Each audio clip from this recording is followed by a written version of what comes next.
হেফাজতে ইসলাম এটাও একটা চেতনার নাম। আমরা থাকবো না, আমাদের সন্তানও থাকবে না, কিন্তু হেফাজতে ইসলাম শাপলা চত্বরে রক্ত দিয়ে যে চেতনা বাংলাদেশে জন্মগ্রহণ করেছে, সেই চেতনা হলো বাংলাদেশে কেউ যদি আজ থেকে 100 বছর পরেও, 150 বছর পরেও, 200 বছর পরেও যখন আমরা কেউ থাকবো না, কোন নাস্তিক মুরতাদ বেঈমান যদি আবারও আমার নবীর শানে কটূক্তি করে, ইনশাআল্লাহ 150 বছর পরে হলো আল্লামা আহমদ শফীর চেতনা, আল্লামা জুনায়েদ বাবুনগরীর চেতনা আবার জেগে উঠবে ইনশাআল্লাহ। এজন্য দেখেন আল্লাহ কোরআনে কি বলেছেন, আলাম নাশরাহ লাকা সাদরাক ওয়া ওয়াদা'না আনকা বিজরাক আল্লাযী আনকাযা যাহরাক ওয়া রাফা'না লাকা যিকরাক আলাম নাশরাহ লাকা সাদরাক ওয়া ওয়াদা'না আনকা বিজরাক আল্লাযী আনকাযা যাহরাক ওয়া রাফা'না লাকা যিকরাক। আল্লাহ বলেন আমার হাবিব, আপনার সম্মান বাংলাদেশের মানুষ বাড়ানো লাগবে না, আপনার শানের রিসালাত কুমিল্লার মানুষ বাড়ানো লাগবে না, বরিশালের মানুষ বাড়ানো লাগবে না, ঢাকার মানুষ বাড়ানো লাগবে না, চট্টগ্রামের মানুষ বাড়ানো লাগবে না, সিলেটের মানুষ বাড়ানো লাগবে না। ওয়া রাফা'না লাকা যিকরাক, হাবিব আপনার সম্মান সারা দুনিয়ার কেউ যদি মর্যাদা না বৃদ্ধি না করে, হাবিব আপনার সম্মান আমি আল্লাহ বুলন্দ করে দিয়েছি। কেমনে বুলন্দ করেছেন? হাদিসের এক প্রকারের নাম হলো হাদিসে কুদসি। হাদিসে কুদসিতে আল্লাহ রাব্বুল ইজ্জত ওয়াল জালাল বলেছেন, হাদিসে কুদসি বলা হয় কথা আল্লাহর এসেছে হাদিসে, এটাকে বলে হাদিসে কুদসি। ইযা যুকিরতু যুকিরতা মাই, যেখানে আল্লাহর তাওহীদ পাবে, সাথে আমার নবীর রিসালাত পাবেন। আপনি কালিমা তয়্যিবা লা ইলাহা ইল্লাল্লাহ আল্লাহর তাওহীদ, সাথে আমার নবীর রিসালাত মুহাম্মাদুর রাসূলুল্লাহ, আপনি কালিমা শাহাদায় যান আশহাদু আল্লা ইলাহা ইল্লাল্লাহ ওয়াহদাহু লা শারীকা লা আল্লাহর তাওহীদ, সাথে আমার নবীর রিসালাত ওয়া আশহাদু আন্না মুহাম্মাদান আবদুহু ওয়া রাসূলুহু, আপনি আযানে যাবেন আশহাদু আল্লা ইলাহা ইল্লাল্লাহ আল্লাহর তাওহীদ, সাথে আমার নবীর রিসালাত আশহাদু আন্না মুহাম্মাদার রাসূলুল্লাহ, আপনি কবরে যাবেন মার রাব্বুক আল্লাহর প্রশ্ন, আল্লাহর তাওহীদের প্রশ্ন, সাথে আমার নবীকে পাবেন ওমান হাযার রাজুলুল্লাযী বুইসা ফীকুম। রব্বকে আবার কসম করে বলি, আপনি যখন হাসরের মাঠে যাবেন, দুনিয়ার কোন নেতা আপনাকে স্মরণ রাখবে না, দুনিয়ার কোন পীর আপনাকে স্মরণ রাখবে না, দুনিয়ার কোন নেত্রী আপনাকে স্মরণ রাখবে না, আপনি হাসরের মাঠে যাবেন। আমার নবী বলেন আনা ফারাতুল লাকুম ইনদাল হাউযি ইয়াউমাল কিয়ামা, কিয়ামতের মাঠে হাউজে কাউসারে আমি আমার উম্মত জন্য অপেক্ষা করতে থাকব। এজন্য নবী করিম সাল্লাল্লাহু আলাইহি ওয়াসাল্লামের সম্মান এতটা পবিত্র। আল্লাহ নবী সাল্লাল্লাহু আলাইহি ওয়াসাল্লামের শুধু নবুয়তের আগের জীবন, পরের জীবন, দুই জীবন খুব ভালো করে মনে রাখবেন। আহলুস সুন্নাহ ওয়াল জামাতের একটা স্বীকৃত আকীদা। ইমামে আযম আবু হানিফা রাহিমাহুল্লাহ আমাদের ফিকহের ইমাম, ইমামে আযম আবু হানিফা রাহিমাহুল্লাহ আমাদের হাদিসের ইমাম, ইমামে আযম আবু হানিফা রাহিমাহুল্লাহ আমাদের আকীদার ইমাম। তিনি আকীদার প্রথম কিতাব লিখেছেন আল ফিকহুল আকবার, তিনি হাদিসের প্রথম কিতাব লিখেছেন কিতাবুল আসার, আর ফিকহকে তিনি পৃথিবীতে সবার আগে সুবর্ণিষ্ট করেছেন। আপনি ইমামে আযম আবু হানিফা রাহিমাহুল্লাহর কিতাবুল আসার থেকে শুরু করে আপনি এরপর ইমাম মাতুরিদি রাহিমাহুল্লাহর কিতাবুত তাওহীদে আসেন, ইমাম তাহাবী রাহিমাহুল্লাহর আল আকীদাতুত তাহাবীতে আসেন, ইমাম বাইহাকী রাহিমাহুল্লাহর আল ইতিকাদ ওয়াল হিদায়াহ ইলা সাবিলির রাশাদ সহ আপনি আহলুস সুন্নাহ ওয়াল জামাআতের, আপনি এই এখনকার যুগের বিতর্ক আপনি বাদ দেন, আহলুস সুন্নাহ ওয়াল জামাআতের 1200 বছরের আকীদার যত ইমামগণ আকীদার যত কিতাব লিখেছেন, সেখানে আকীদার কোন ইমাম আল্লাহ নবী সাল্লাল্লাহু আলাইহি ওয়াসাল্লামের নবুয়তের আগের জীবন, নবুয়তের পরের জীবন কোনো পার্থক্য করেন নাই, বরং নিঃশর্তভাবে বলেছেন, আমার সাথে বলেন আমাদের নবী। সবাই বলেন, আমার সবাই মুখ খুলে বলেন আমাদের নবী, সবাই হাত তুলে বলেন আমাদের নবী নিষ্পাপ, মুখ খুলে বলেন আমাদের নবী নিষ্পাপ, নিষ্কলঙ্ক, পুত পবিত্র। দেখেন আমাদের দেশে মাসুমের অনুবাদ করে শুধু নিষ্পাপ না, মাসুমের অনুবাদ হবে 5টা। বলেন নিষ্পাপ, বলে জুড়ে বলেন নিষ্পাপ, নিষ্কলঙ্ক, পুত পবিত্র। আল্লাহ নবী সাল্লাল্লাহু আলাইহি ওয়াসাল্লামের কোনো ছোট গুনাহ নাই। বলেন আল্লাহ নবী সাল্লাল্লাহু আলাইহি ওয়াসাল্লামের কোনো ছোট গুনাহ, বড় গুনাহ করার প্রশ্নই আসে। জুড়ে বলেন বড় গুনাহ করার প্রশ্নই আসে। এটা মাসুমের অনুবাদ, 5টা বললাম। বলেন নিষ্পাপ, এই যুবকরা জুড়ে বলেন নিষ্পাপ, নিষ্কলঙ্ক, পুত পবিত্র, তার কোনো ছোট গুনাহ বড় গুনাহ করার প্রশ্নই আসে। ওয়া রাফা'না লাকা যিকরাক, আমার নবীর সম্মান বুলন্দ করেছেন কে? জুড়ে বলেন আমার নবীর সম্মান বুলন্দ করেছেন কে? বলেন না আমার নবীর সম্মান বুলন্দ করেছেন কে? নবী করিম সাল্লাল্লাহু আলাইহি ওয়াসাল্লামের সম্মান আল্লাহ এত বুলন্দ করেছেন, আল্লাহ এত বুলন্দ করেছেন। আপনি দেখেন পৃথিবীতে কত মহামানব অতিক্রান্ত হয়েছেন, পৃথিবীতে কত মহামানব অতিক্রান্ত হয়েছেন, অথচ সরওয়ার দু আলম সাল্লাল্লাহু আলাইহি ওয়াসাল্লাম দুনিয়া থেকে বিদায় নিয়েছেন 11 হিজরিতে, আর আপনি 1447 হিজরির রবিউল সানি মাসে আজকে আপনি বাগমারা কলেজ মাঠে বসে আছেন। যে মহামানব আজ থেকে 1436 বছর আগে দুনিয়া থেকে বিদায় নিয়েছেন, আজকেও পৃথিবীতে লক্ষ তার অনুসারী এমন আছে, তার ইজ্জতের হেফাজতের জন্য শুধু না, রব্বের নবী করিম সাল্লাল্লাহু আলাইহি ওয়াসাল্লামের একটা চুল মুবারকের ইজ্জতের হেফাজতের জন্য, একটা নখ মুবারকের ইজ্জতের হেফাজতের জন্য, একটা আঙ্গুল মুবারকের ইজ্জতের হেফাজতের জন্য লক্ষ মুসলমান এখন জীবন দেওয়ার জন্য প্রস্তুত আছে না ভাই?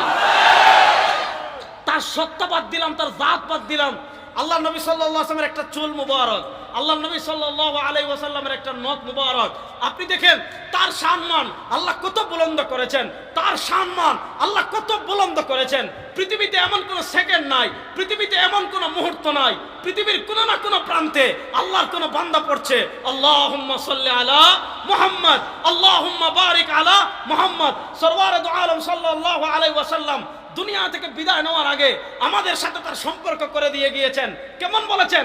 বলেছেন মান সাল্লা ইনদা কবরি সামিআতুহু ওয়া মান সাল্লা নাইয়ান বুলিগতুহু। সরওয়ার দু আলম সাল্লাল্লাহু আলাইহি ওয়াসাল্লাম বলেছেন, আমার উম্মাহ, আমার রক্তমাখা ইসলাম রেখে যাচ্ছি, আমার দান শহীদ করা আদর্শ রেখে যাচ্ছি, শোনো তোরা পেরেশান হইস না, চিন্তিত হইস না।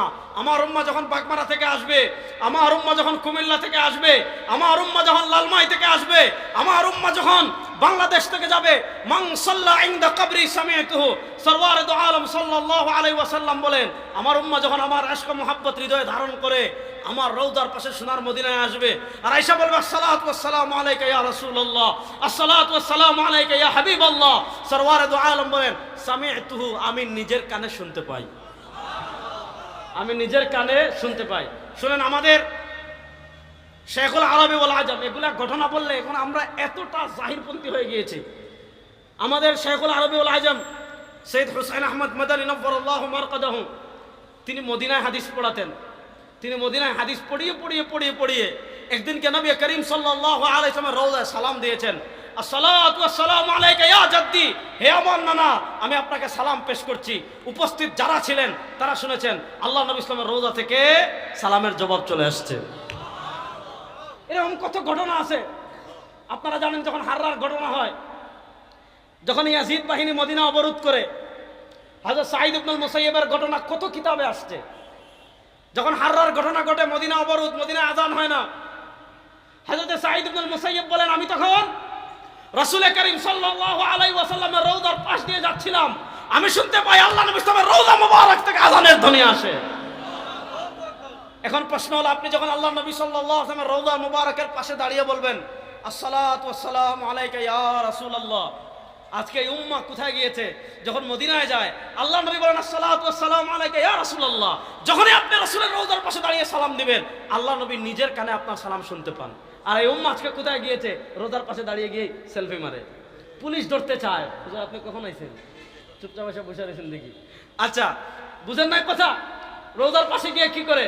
সেলফি মারে, সেলফি তুলে। আরে বেটা, এখানে গিয়ে সালাম দিবে, আল্লাহ নবী ইসলাম নিজের কানে শুনতে চাচ্ছেন, আপনি এখানে সালাম দিবেন, হৃদয়ের ইশক ভালোবাসা সব মিশিয়ে আপনি সালাম দিবেন, আসসালাতু ওয়াসসালামু আলাইকা ইয়া রাসূলুল্লাহ। আমি যখন প্রথম মদিনায় যাই, আল্লাহ তাআলা যখন আমাকে প্রথম মদিনায় নিলেন, এর কিছুদিন আগে আফগানিস্তানে ইমারতে ইসলামিয়া, আফগানিস্তানে ইসলামী রাষ্ট্র প্রতিষ্ঠা হয়েছে। আল্লাহর কি কারিশমা! আমি যখন রাসূলুল্লাহ সাল্লাল্লাহু আলাইহি ওয়াসাল্লামের বাবু সালাম দিয়ে ঢুকবো, আমার সামনে দেখলাম কয়েকজন কালো পাগড়ি পরা। তো আমি সাথে সাথে চিনে ফেললাম দেহ দেখে যে ওনারা আফগানিস্তানের হবে। তো আমি দেখলাম একজনের হাত নাই। আমিও তো প্রথম, মানে আমি যখন ঢুকতেছি আমার শরীরে সব পশম দাঁড়িয়ে গেছে ভয়ে। তো আমি দেখতে পেলাম যে ওনারা এত বছর পরে আসছে, মানে ইশক মহব্বত নিয়ে মানুষ কেমনে সালাম দেয় আমার নিজের চোখে দেখে আসছি। ওনার চোখ থেকে অনবরত পানি পড়তেছে, ওনার চোখ থেকে অনবরত পানি পড়তেছে, শরীরে আস্তে আস্তে শরীর মানে যত রওজার কাছে যাচ্ছে তার শরীরে কম্পন তৈরি হচ্ছে। তো আমি তো ওনার ঠিক পিছে একটু তো এখানে ঠেলাঠেলি থাকে, উনি তো অনেক লম্বা, আমি তো অনেক খাটো মানুষ। তো আমি বুঝতে পারছিলাম তার হৃদয়ের কম্পনটা। তিনি আসসালাতু ওয়াসসালামু আলাইকা ইয়া রাসূলুল্লাহ যখন পড়ছিলেন, মনে হচ্ছিল সারা দুনিয়ার সব আবেগ, সারা দুনিয়ার সব ভালোবাসা এর ভিতর চলে আসছে। এখন প্রশ্ন হলো, আপনি যদি মদিনায় যেতে নাও পারেন, আপনার টাকা নাই, পয়সা নাই, আমার সাথে একবার পড়েন সাল্লাল্লাহু আলাইহি ওয়াসাল্লাম। বলেন সাল্লাল্লাহু আলাইহি ওয়াসাল্লাম। আল্লাহ নবী সাল্লাল্লাহু আলাইহি ওয়াসাল্লাম বলেন, আপনার টাকা নাই, পয়সা নাই, চিন্তা করবেন না। ইন্না লিল্লাহি মালাইকাতান সাইয়াহিনা ফিল আরদি ইউবাল্লিগুনা মিন উম্মতি আসসালাম। আল্লাহ রাব্বুল ইজ্জত ওয়াল জালাল দুনিয়াতে একদল ফেরেশতা নিযুক্ত করে রেখেছেন। এরা সারা দুনিয়ায় ঘুরে বেড়ায়, এরা সারা দুনিয়ায় উড়ে বেড়ায়। ওনাদের কাজ কি? ইউবাল্লিগুনা মিন উম্মতি আসসালাম। পৃথিবীর কোন প্রান্তে যদি আল্লাহ নবী সাল্লাল্লাহু আলাইহি ওয়াসাল্লামের কোন উম্মাহ যদি তাকে দুরূদ সালাম পেশ করে, ওই ফেরেশতারা দুরূদ সালাম নিয়ে নবীর সোনার মদিনায় পৌঁছায় দেন। এজন্য দুরূদ শরীফ এটা অত্যন্ত গুরুত্বপূর্ণ আমল। আজকে আমরা রাসূল করিম সাল্লাল্লাহু আলাইহি ওয়াসাল্লামের জন্ম নিয়ে কত তামাশা করি, ওই আলোচনায় আমি যাব না। কারণ হেফাজতে ইসলাম বাংলাদেশ এটা হলো বাংলাদেশের ইশকে রাসূলের একটা, আপনার ইশকে রাসূলের নজরানা পেশকারী সব মানুষের একটা প্রাণের সংগঠন। বাংলাদেশে হেফাজতে ইসলাম একটা বাদ তৈরি করেছে, সেটা আপনি আধিপত্যবাদ বিরোধী আন্দোলন বলেন অথবা রাসূলুল্লাহ সাল্লাল্লাহু আলাইহি ওয়াসাল্লামের শানের রিসালাত বিরোধী যাই বলেন, যে শব্দ বলেন।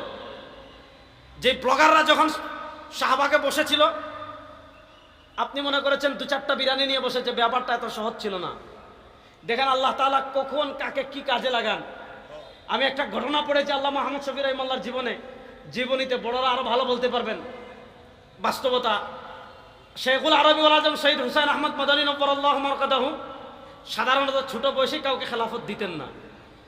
আল্লামা আহমদ শফি রাহিমাহুল্লাহকে যখন তিনি খেলাফত দিয়েছেন, তখন আল্লামা আহমদ শফি রাহিমাহুল্লাহর বয়স অনেক কম ছিল। একদিন মাদানী রাহিমাহুল্লাহর দর্শে সিস্টেম ছিল আপনি প্রশ্ন করতে হবে লিখিত। কারণ হলো কি জানেন, অনেক ঘটনার মধ্যে আমাদের সিলেটের একজন প্রসিদ্ধ আলেম ছিলেন শাইখুল ইসলাম আল্লামা মুজাহিদ বাইয়ামপুরী রাহিমাহুল্লাহ। এত বড় আলেম ছিলেন। ইমাম বুখারী রাহিমাহুল্লাহর মাকবারা আমি দেখে আসছি আলহামদুলিল্লাহ। ইমাম বুখারী রাহিমাহুল্লাহকে যখন দাফন করা হয়েছে ঈদুল ফিতরের দিন, তার কবর থেকে গ্রাম বের হয়েছে। আল্লামা মুজাহিদ বাইয়ামপুরী রাহিমাহুল্লাহকে যখন ঈদুল ফিতরের দিন আমার থানায় দাফন করা হয়েছে, তার কবর থেকে গ্রাম বের হওয়া শুরু হয়েছিল। মানুষ কবর মাটি নেওয়া শুরু করেছিল। তখন পুলিশ অনেক দিন পাহারা দিয়ে তার কবর আটকে রাখছে, কারণ এত গ্রাম বের হচ্ছিল, মানুষ কবর থেকে মাটি নেওয়া শুরু করেছে। আল্লামা মুজাহিদ বাইয়ামপুরী রাহিমাহুল্লাহ এত বড় আলেম ছিলেন যে আল্লামা হুসাইন আহমদ মাদানী নব্বরাল্লাহু মারকাদাহু ইন্তেকাল করার আগে তাকে জিজ্ঞেস করা হয়েছে, হযরত আপকে বাদ, আপনার পরে দারুল দেওবন্দের শাইখুল হাদিস কাকে বানাবো? উনি বলছেন সিলেটকে মুজাহিদকে বুলাও, সিলেটের মুজাহিদ বাইয়ামপুরীকে নিয়ে আসো, সে হবে দারুল দেওবন্দের শাইখুল হাদিস। তিনি কত বড় আলেম, তার লিখিত কিতাব পড়বেন ফাতহুল করিম ফি সিয়াসাতিন নবীল আমিন। আল্লাহ নবী ইসলামের রাষ্ট্রচিন্তা নিয়ে, রাষ্ট্র দর্শন নিয়ে, রাষ্ট্র পরিচালনা নিয়ে, রাজনীতি নিয়ে এত উচ্চাঙ্গের একটা কিতাব লিখেছেন, যেটা আল্লামা আরশাদ মাদানী উনার তাকরিজে তাহকিক তালিক হয়ে ছেপে আসছে। তাসাউফ নিয়ে তার একটা উচ্চ মার্গের কিতাব আছে, যেটার নাম হলো আল ফুরকান। এছাড়া আমাদের কাফিয়ার একটা সরা আছে ইজাহুল মাতালিব, এটা প্রসিদ্ধ আছে, এটা তিনি লিখেছেন, লিখে তার উস্তাদের নামে তিনি এটা ছাপিয়েছেন। এছাড়া তার আরো অনেক কিতাব এখন ছেপে আসছে অনেকগুলো। তো আল্লামা হুসাইন আহমদ মাদানী নব্বরাল্লাহু মারকাদাহু যখন দশ করতেন, আল্লামা মুজাহিদ বাইয়ামপুরী রাহিমাহুল্লাহ সিলেট থেকে গিয়েছেন, তখন তো তাজা ইলম বুঝেন নাই। বাইয়ামপুরী রাহিমাহুল্লাহ গিয়ে প্রশ্ন করা শুরু করেছেন, মাদানী রাহিমাহুল্লাহ উত্তর দেন, আরেকটা প্রশ্ন করেন, আবার উত্তর দেন, আরেকটা প্রশ্ন করেন, আবার উত্তর দেন। একদিন হইল শেষ। 2 নম্বর দিন মাদানী রাহিমাহুল্লাহ ফজরের আগে তাহাজ্জুদের সময় দর্শ করান, দর্শ করাইয়া আবার চলে যান ব্রিটিশ বিরোধী আন্দোলনে। তিনি ছিলেন মুজাহিদ, তিনি ছিলেন মুহাদ্দিস, তিনি ছিলেন একদিক থেকে মুজাহিদ, ব্রিটিশ বিরোধী আন্দোলনের নেতৃত্ব দিয়েছেন, আরেক দিকে তিনি ছিলেন পীর আল্লামা আহমদ শফি রাহিমাহুল্লাহ, তার খলিফা।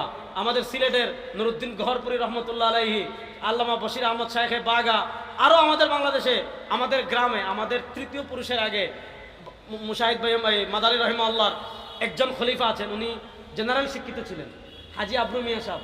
কিন্তু আল্লামা আব্দুল করিম শাইখে কৌড়িয়া রহমতুল্লাহের মতো মানুষ বিভিন্ন বিষয়ে তার কাছে মাসওয়ারা করতেন।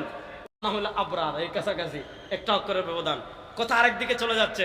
তো আমি যেটা বলতে চাচ্ছি, একজনে প্রশ্ন লিখে দিয়েছে মাদানী রাহিমাহুল্লাহকে যে হযরত আপনি এখন বাচ্চাদেরকে খেলাফত দেওয়া শুরু করেছেন, তখন তিনি বলছেন যে তোমরা আহমদ শফির ব্যাপারে আমাকে প্রশ্ন করছো, আমি দেখতে পাচ্ছি পুরা বাংলাদেশ তার পিছনে দৌড়াচ্ছে। দেখেন আহলুস সুন্নাহ ওয়াল জামাতের আকীদা হলো কারামাতুল আউলিয়া হাক্কুন। এখন অনেকে বলে ঢং করে, তা আমি অনেক জায়গায় দুষ্টামি করে বলি যে যারা ওলিয়া উলিয়াদের কারামত নিয়ে ঢং করে, তারা এখন তাদের শায়েখদের, তাদের ইসলামিক স্কলারদের, কেউ আলুর কারামত বর্ণনা করে, কেউ ডাইলের কারামত বর্ণনা করে, কেউ মুরগের কারামত বর্ণনা করে, হ্যাঁ, কেউ গাড়ির পাম্পের, যে গাড়ির তেলের ডিজেলের কি করে কারামত বর্ণনা করে। যাক, ওদিকে আমি যাচ্ছি না। তো আমি যেটা বললাম, আল্লামা আহমদ শফি রহমতুল্লাহ আলাই এবং কায়দে মিল্লাত আল্লামা জুনায়েদ বাবুনগরী রহমতুল্লাহ আলাই, আল্লামা নূর হোসেন কাসিমি রাহিমাহুল্লাহ সহ আমাদের যত আকাবির আমাদের থেকে চলে গিয়েছেন, আল্লাহ তাদের সকলের কবরকে জান্নাতের উচ্চ মাকাম, আল্লাহ তাদের সকলের কবরকে জান্নাতুল ফিরদাউসের বাগান বানিয়ে দেন। না আমিন বাড়িতে জুড়ে বলবেন, এখানে আসতে বলবেন। ওনারা আমাদের কাছে একটা আমানত রেখে গিয়েছেন। সে আমানত কি? বাংলাদেশে কেউ যদি ইনশাআল্লাহ বাংলাদেশে আর তো কেউ করবে না, এই সময় তো আর নাই, আগেই বলেছে, আগের দিন বাঘে খেয়ে ফেলেছে। এখন বাংলাদেশে কেউ এই সাহস করবে না। কেউ যদি কটূক্তি করতে চায়, হয় আগে যাবে কাতার, কাতারও তো পারবে না, হয় যাবে জার্মান, না হয় যাবে ফ্রান্স, না হয় যাবে আমেরিকা, না হয় যাবে ইউরোপ, ওখান থেকে করার সাহস করবে। বাংলাদেশে কেউ যদি আর আল্লাহ নবী সাল্লাল্লাহু আলাইহি ওয়াসাল্লামের শানে কটূক্তি করে, এদেশের তাওহীদের জন্য তার জীবন্ত কবর দিয়ে দিবে ইনশাআল্লাহ। ইনশাআল্লাহ বলেন। কারণ কি বলবেন, হুজুর আপনি এত কড়া কথা কেন বলেন? আপনাদের বড়রা এত কড়া কথা, এই ইস্যুতে এত কড়া কড়া কেন বলেন? কড়া কথার কারণ একটা জিনিস বুঝেন। আল্লাহ তাআলা কোরআনে মা বাবার ব্যাপারে কি বলেছেন? ওয়ালা তাকুল্লাহুমা উফ। আচ্ছা, মা বাবাকে পেটানো কি জায়েজ? আর আসতে বলেন, মা বাবাকে পেটানো কি জায়েজ? আমাদের দেশে একদল মানুষ আছে, একটা ঘটনা বলি তারপর সামনে আগাবো। আমাদের দেশে একদল মানুষ আছে, এরা ফিট মানে না। তারা বলে কোরআন হাদিসে যতটুকু আছে ততটুকু মানি। একবার আমি একজনকে পাইছি, আমি বলছি তুমি ফিট মানো না? বলে না।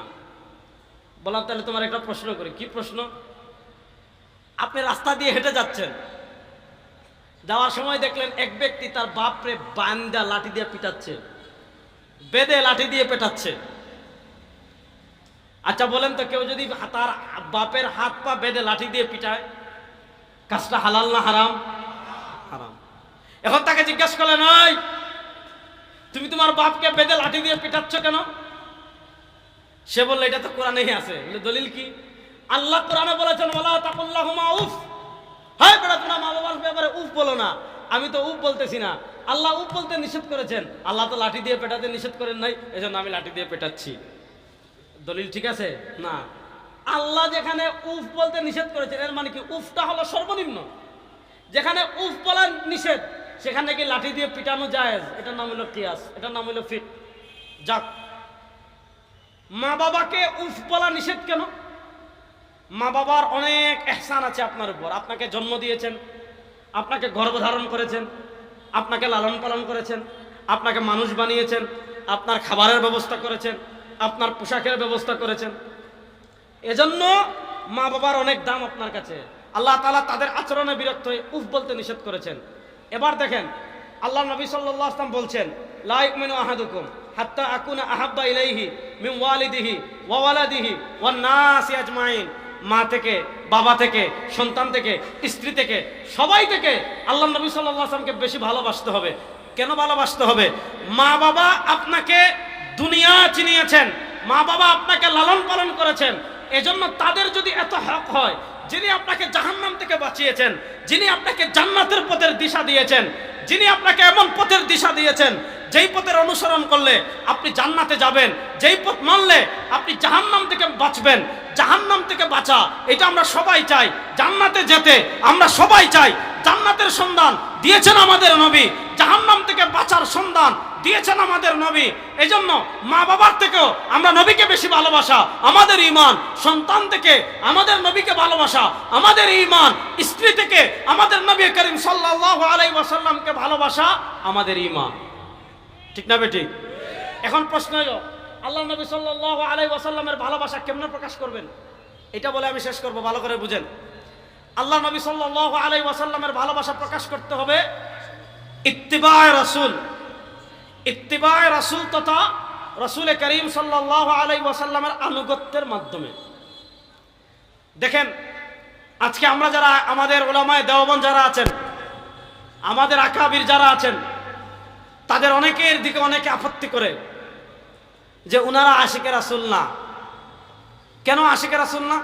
যে ওনারা এটা করেন নাই, ওনারা এইটা করেন নাই, ওনারা এইটা করেন নাই। আল্লামা আহমদ শফি আশিকে রাসূল না কেন? উনি এইটা করে নাই। রবিউল আউয়াল এইটা করে নাই। আল্লামা জুনায়েদ বাবুনগরী আশিকে রাসূল না, উনি এইটা করে নাই। মাহমুদি সাহেব আশিকে রাসূল না, এটা করে নাই। আমাদের হাটাজারির বর্তমান মুতাহিন সাহেব হুজুর, উনি আশিকে রাসূল না, এটা করে নাই। আমাদের আল্লামা সাজিদুর রহমান সাহেব, উনি আশিকে রাসূল না, এটা করে নাই। পিসাব চরমনায় আশিকে রাসূল না, উনি এইটা করে নাই। তারপরে মনে করেন মামুনুল হক সাহেব আশিকে রাসূল না, উনি এইটা করে নাই। প্রশ্ন হলো, আল্লাহ নবী সাল্লাল্লাহু আলাইহি ওয়াসাল্লামের ইশকে রাসূল আমরা প্রকাশ করব কিভাবে? ইত্তিবা রাসূলের মাধ্যমে, আল্লাহ নবী করিম সাল্লাল্লাহু আলাইহি ওয়াসাল্লামের আনুগত্যের মাধ্যমে। আর আমি তো কসম করে বলতে পারি, কসম করে, আল্লাহ আমাকে যতটুকু পড়ার সুযোগ দিয়েছেন, আর আল্লাহ আমাকে যতটুকু দুনিয়া দেখার সুযোগ দিয়েছেন, আল্লাহ নবী সাল্লাল্লাহু আলাইহি ওয়াসাল্লামের পূর্ণাঙ্গ সিরাত, আল্লাহ নবী সাল্লাল্লাহু আলাইহি ওয়াসাল্লামের পূর্ণাঙ্গ জীবনী সবচেয়ে বেশি অনুসরণ যারা করেন তারা হলেন উলামায়ে দেওবন্দ। আপনি দেখেন আল্লাহ নবী সাল্লাল্লাহু আলাইহি ওয়াসাল্লামের বর্তমান পৃথিবীতে 2024-এর জুলাই আগস্টের গণবিপ্লবের পর বাংলাদেশে একটা বিশাল সম্ভাবনা আসছে ইসলামকে বিজয় করার। আলহামদুলিল্লাহ। অনেকে এই কথাগুলো বলে, এজন্য আমি আপনাদেরকে বলছি ভালো করে শুনেন। অনেকে এই কথাগুলো বলে যে দেওবন্দি আলেমরা শুধু তাবলীগ করে, দেওবন্দি আলেমরা শুধু কোরআন পড়ায়, দেওবন্দি আলেমরা শুধু মাদ্রাসা করে, দেওবন্দি আলেমরা শুধু এইটা করে, শুধু এইটা করে। ওনারা দিন প্রতিষ্ঠার আন্দোলন করে না। আমি বলি আলে বুকা। পৃথিবীতে, বর্তমান পৃথিবীতে কোরআন সুন্নাহর আলোকে ইসলামী রাষ্ট্র যদি কেউ একমাত্র প্রতিষ্ঠা করে, সেটা দেওবন্দি আলেমরাই করেছে। আফগানিস্তানে করে নাই? করেছে। আফগানিস্তান বর্তমান পৃথিবীর রোল মডেল। আপনি সারা দুনিয়ার সব স্যাংশন, তাদেরকে কেউ স্বীকৃতি দিচ্ছে না, তাদের রিজার্ভকে আটকে রেখেছে, তাদের সাথে কেউ লেনদেনও করছে না। এই দুনিয়ার সব বড় বড় মোড়ল রাষ্ট্রের স্যাংশন, সেগুলো উপেক্ষা করে 2021 সালে ইমারতে ইসলামিয়া প্রতিষ্ঠা করে 2025 সালে যে এগিয়ে গিয়েছে, তারা কারা? তারা সব হাজী ইমদাদুল্লাহ মুহাজির মক্কি, ফকিহুন নফর রশিদ আহমদ গাঙ্গুহি, হুজ্জাতুল ইসলাম কাসিম নানতবি, শেখুল হিন্দ মাহমুদ হাসান দেওবন্দি রাহিমাহুল্লাহর রুহানি সন্তান। সুতরাং দেওবন্দিরা যদি পৃথিবীতে দিন প্রতিষ্ঠা না করে, তাহলে দুনিয়াতে কেউই করে নাই। হিসাব সহজ।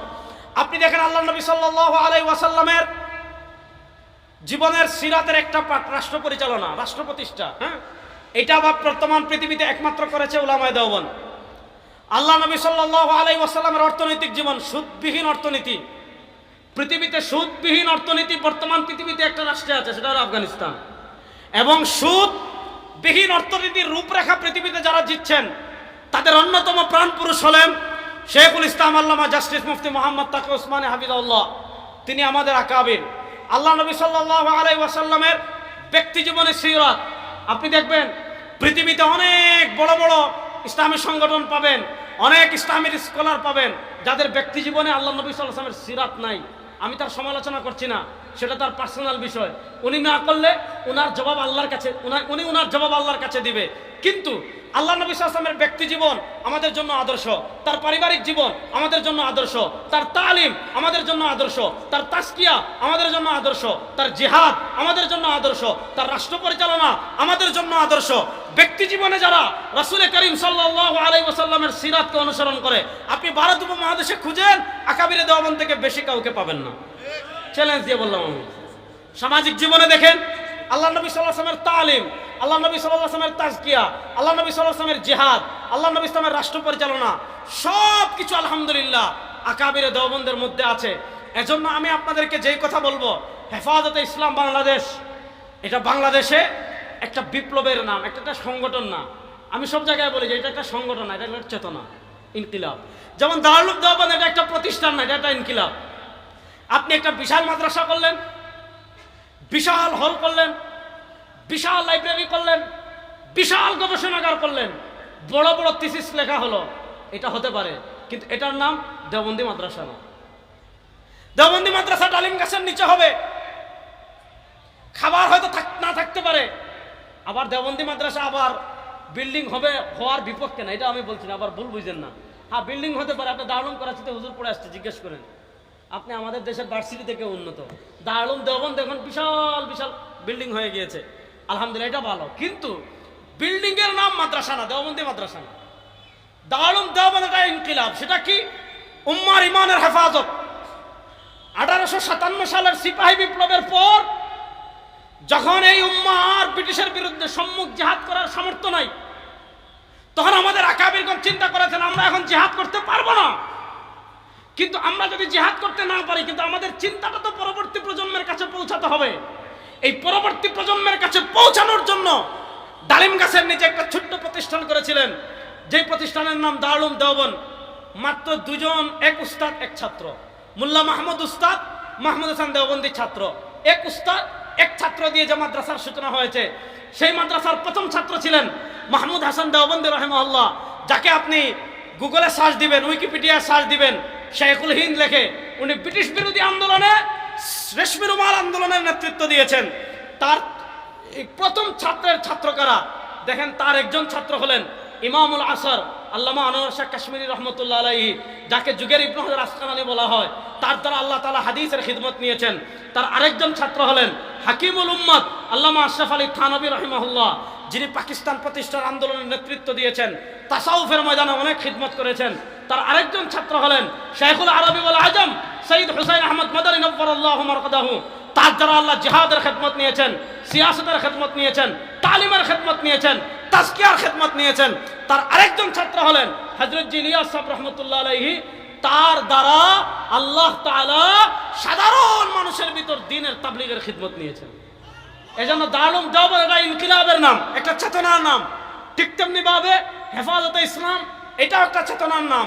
আমরা থাকবো না, আমাদের সন্তানও থাকবে না, কিন্তু হেফাজতে ইসলাম শাপলা চত্বরে রক্ত দিয়ে যে চেতনা বাংলাদেশে জন্মগ্রহণ করেছে, সেই চেতনা হলো বাংলাদেশে কেউ যদি আজ থেকে 100 বছর পরেও, 150 বছর পরেও, 200 বছর পরেও, যখন আমরা কেউ থাকবো না, কোন নাস্তিক মুরতাদ বেঈমান যদি আবারও আমার নবীর শানে কটূক্তি করে, ইনশাআল্লাহ 150 বছর পরে হলেও আল্লামা আহমদ শফীর চেতনা, আল্লামা জুনায়েদ বাবুনগরীর চেতনা আবার জেগে উঠবে ইনশাআল্লাহ।